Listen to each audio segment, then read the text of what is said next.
আফসোস, বর্তমান সরকারি দল তারা একটা নিয়েছেন, দ্বিতীয়টা নেননি। কি নেননি আপনারা জানেন। তারা বললেন গণভোট অবৈধ, এবার আবার বলছেন ফ্যাক্টাম ভ্যালিড। কি তাল বেতাল কারবার, কিছুই বুঝি না। গণভোট যদি অবৈধ হবে তাইলে সেই গণভোটের প্রস্তাব আপনারাই করেছিলেন কেন? এটাও তো আপনারা ইতিমধ্যে স্বীকার করেছেন, কারণ এই সত্য তো গোপন করতে পারবেন না। সেদিন সংস্কারের জন্য গঠিত ঐকমত্য কমিশনে যা আলোচনা হয়েছে তা লাইভ কাস্ট হয়েছে, দেশ এবং দুনিয়ার মানুষ জানে, এটা লুকানোর কোনো সুযোগ নেই। এই জন্য তারা স্বীকার করতে বাধ্য হয়েছেন যে এই প্রস্তাবটা তারাই প্রথম করেছে। দ্বিতীয়ত, নির্বাচনী প্রচার অভিযানে আমরা একটু বেশি জোর দিয়েছি গণভোটের উপরে, হা বলার উপরে। ওনারাও কথা বলেছে, ভোট চেয়েছে হার পক্ষে। তাহলে এখন এসে আপনারা অবৈধ বলছেন। তাদের মধ্যে দুই একজন বলে ফেলেছেন এটা নির্বাচনের সময় কিছু কথা বলতে হবে। হোয়াট ডাজ ইট মিন? এর অর্থ হচ্ছে এইভাবেই জনগণকে ধোঁকা দিতে হবে। আমরা সেই ধোঁকা প্রতারণার রাজনীতিতে বিশ্বাস করি না, আমরা এটাকে প্রত্যাখ্যান করি এবং ঘৃণা করি। প্রিয় দেশবাসী, এভাবেই সংসদ অধিবেশন ডাকা হলো। নির্দিষ্ট 30 দিনের সময়সীমার ভিতরে ডাকতে হবে এবং আদেশে একই সাথে এটাও বলা ছিল যে পদ্ধতিতে সংসদ অধিবেশন ডাকা হবে একই পদ্ধতিতে একই সময়ে সংস্কার পরিষদের অধিবেশনও ডাকতে হবে। পদ্ধতি পরিষ্কার। প্রধানমন্ত্রী যিনি হবেন, সংখ্যাগরিষ্ঠ দলের যিনি নেতা হবেন, সেই প্রধানমন্ত্রী বিদ্যমান রাষ্ট্রপতিকে লিখিত অনুরোধ জানিয়ে দুটি অধিবেশন ডাকার আহ্বান জানাবেন। তিনি একটি ডাকলেন, আরেকটি ডাকলেন না। এইখানেই তিনি তার দায়িত্ব পালনে ব্যর্থতার পরিচয় দিয়েছেন। সংকট প্রথমে উনাদের শপথ না নেওয়ার মধ্য দিয়ে সূচনা, এরপরে সংসদ অধিবেশন না ডাকার মধ্য দিয়ে তার সুলকলা পূর্ণ। এরপরে আপনারা দেখেছেন একেবারে শেষ প্রান্তে গিয়ে মার্চ মাসের 12 তারিখ অধিবেশন ডাকা হলো। হাতে থাকলো 2টি দিন, সেই 2টি দিন আবার ছুটির দিন। আল্লাহ তাআলার মেহেরবানি, ফেব্রুয়ারি মাসটা 28 দিনে হওয়ার কারণে একটা দিন আমরা শেষমেশ পেয়ে গেলাম 15 তারিখ। সেই দিনেই আমরা নোটিশ মুভ করলাম। নোটিশ আলোচনার জন্য স্থির হলো যে এই নোটিশের উপরে আলোচনা হবে। আলোচনা হলো, তারপরে সরকারি দল তাদের 2/3 মেজরিটির বলে তারা এটাকে নাকচ করে।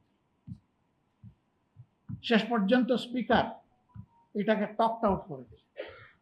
আমরা খুব আশাহত হলাম। স্পিকার তার প্রথম দিনের ভাষণে বলেছিলেন তিনি এখন কোনো দলের নন, তিনি গোটা জাতির অভিভাবক, এই সংসদের অভিভাবক, সেই হিসাবে তিনি নিরপেক্ষ ভূমিকা পালন করবেন।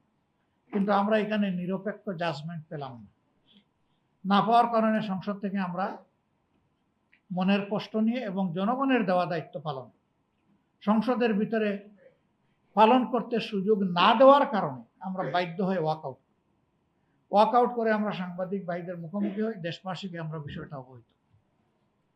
সম্মানিত বন্ধুগণ, এই যে শুরু হয়ে গেল জনগণের রায়কে অস্বীকার, অমান্য, অগ্রাহ্য, অপমান করার ধারা, এরপরে চলছে।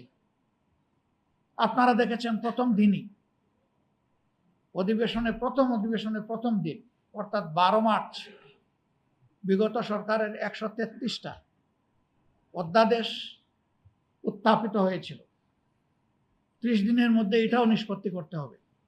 ওইটা আবার 30 কার্য দিবস না, 30 পঞ্জিকা দিবস। এরপরে একটা কমিটি করে দেওয়া হলো, বিশেষ কমিটি। সেই কমিটিতে যাচাই বাছাই হলো। যাচাই বাছাই করে আমাদের যারা বিরোধী দলীয় প্রতিনিধি ছিলেন তারা বুঝতে পারলেন যে যে জায়গায় সংবিধানের বর্তমান অবস্থানকে পরিবর্তন করার জন্য অধ্যাদেশ জারি হয়েছে সেই জায়গাগুলো বিএনপি বদলাতে চায় না। অর্থাৎ ওই জায়গাগুলো রেখে দিয়ে ফ্যাসিবাদী কায়দায় তারা হয়তো দেশ চালাতে চায়। আমাদের লোকেরা তখন নোট অফ ডিসেন্ট বা আপত্তি দিয়েছে। এরপরে আমরা বসলাম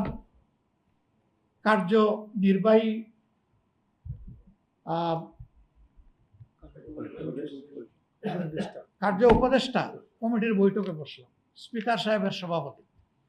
সেখানে কথা হলো, তারা চাইলেন যেগুলা তাদের পছন্দ না এগুলো ল্যাপস করে দেওয়া, আলোচনায় আনবেন না।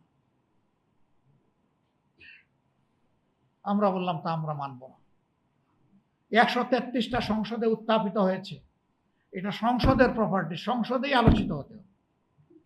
এরপরে তার ভাগ্যে যেটা হবে, আপনারা যদি যথাযথ যুক্তি আসার পরেও 2/3 বলে কিছু করতে চান করবেন, জনগণ তখন দেখবে, বিচার করবে, কিন্তু সংসদের টেবিলে এটা আনতে হবে।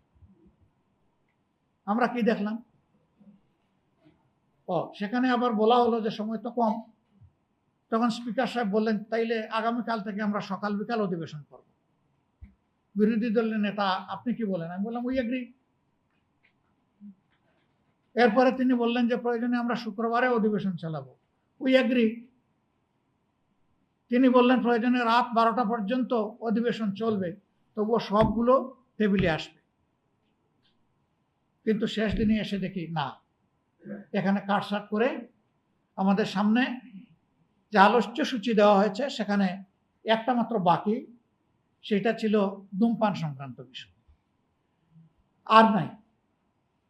আমরা পয়েন্ট অফ অর্ডারে দাঁড়িয়ে জানতে চাইলাম কি হলো, মাননীয় স্পিকার, আপনার সভাপতিত্বে কার্য উপদেষ্টা কমিটিতে এই সিদ্ধান্ত হয়েছে, আপনি এখনো এখানে সভাপতিত্ব করছেন, তাহলে সেগুলো আসছে না কেন? তখন তিনি ফ্লোরের দিকে তাকালে আইনমন্ত্রী আর স্বরাষ্ট্রমন্ত্রী দাঁড়ায় এটার জবাব দেওয়া শুরু করলেন। অযৌক্তিক জবাব, যেটার মধ্যে কোনো যুক্তি নেই। গায়ের জোরে এটাকে চাপিয়ে দেওয়ার যখন শেষ অবস্থান নিয়ে ফেললেন মাননীয় স্পিকার সাহেব, তাদের কথায় যখন তিনি রাজি হয়ে গেলেন, আমরা তখন বাধ্য হয়ে আবার সংসদ থেকে ওয়াকআউট। এবং আমরা বললাম, যেমন গণভোটকে খুন করার কারণে আমরা জনগণের কাছে গিয়েছিলাম এই আইটেম নিয়ে, আমরা আবার জনগণের এজেন্ডা নিয়ে জনগণের কাছে চলে যাচ্ছি। তবে সংসদেও আমাদের লড়াই চলবে। সম্মানিত ভাইয়েরা, আমরা চাইনি যে একটা সরকার গঠিত হয়েছে, বিশ্বের যুদ্ধ পরিস্থিতির কারণে বিভিন্ন দেশের মতো আমাদের দেশও আর্থিক সংকটের মুখোমুখি, জ্বালানি সংকটের মুখোমুখি। আমরা আন্দোলন সংগ্রামের দিকে যাব, এতে জনদুর্ভোগ বাড়বে, আমরা এটা চাই। কিন্তু আমাদেরকে যখন সংসদে ন্যায্য বিষয়ে কথা বলতেই দেওয়া হবে না, তখন আমাদের জায়গা তাকে হ্রাস করবে। কারণ আমরা জনগণের দায়িত্ব নিয়ে তো সেখানে ঢুকেছি, জনগণকে কথা দিয়েছি, সেই কথাগুলো আর বাস্তবায়ন হচ্ছে না, কথা বলতে দেওয়া হচ্ছে না। এখন তাহলে যেখানে স্পিকারের পারমিশন লাগে না, সেখানেই আমাদেরকে কথা বলতে হবে। আবার আপনারা দেখেছেন এত বড় এজেন্ডাগুলো আসছে একটা একটা করে, যেখানে আমাদের নোট অফ ডিসেন্ট, প্রথমে আমাদেরকে সময় দেওয়া হলো 2 মিনিট। আমার অনুরোধে বাড়িয়ে বাড়িয়ে করা হলো প্রথম জনকে 6 মিনিট।